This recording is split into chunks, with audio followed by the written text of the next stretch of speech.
welcome to another one. Today I want to talk about this beauty, the Brightin Star 50mm f0.95. Now, f0.95 lenses are designed to let in an absolute ton of light, giving you a full stop over a 1.4, 2 stops over a 1.8 and so on. It's a lens that is very useful for video at night to allow you to maintain that 180-degree shutter rule while not having your ISO blast through the roof and make things look funky. And for photography, a 0.95 aperture allows you to get that incredibly shallow depth of field for portrait work and things like that, if you like that kind of thing. And again, allows you to keep your ISO right down and keep those images looking nice and clean. So let's have a look around the Brightin Star 50mm f0.95.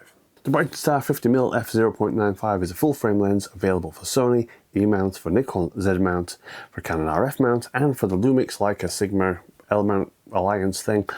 And it has a 62mm filter thread. It has an aperture range of f0.95 to f22 and a focus range of 50cm to infinity. It has an optical design of 10 elements in 9 groups, and it weighs a fairly hefty 750 grams and has no weather sealing. So that is it in terms of specs, because this is a fully manual lens, so there's not a real lot going on. It's just a big chunk of metal and glass.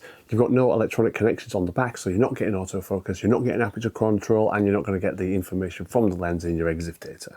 Alright, so let's have a look at the important bit, the photos and the video, and then we'll talk about like the real world use and what I thought about its performance.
This is what we're looking at 0.95. As you can see, it's a little bit soft in the center.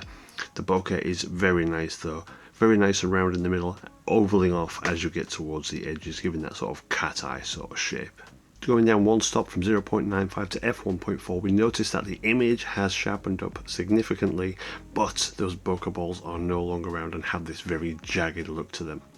Going down another stop to f2, and we see that that bokeh has reduced in size and gotten a little bit jerky, but the image has sharpened up even further. Now, I shot this at night at f2, and I was actually really quite happy with the way it looked.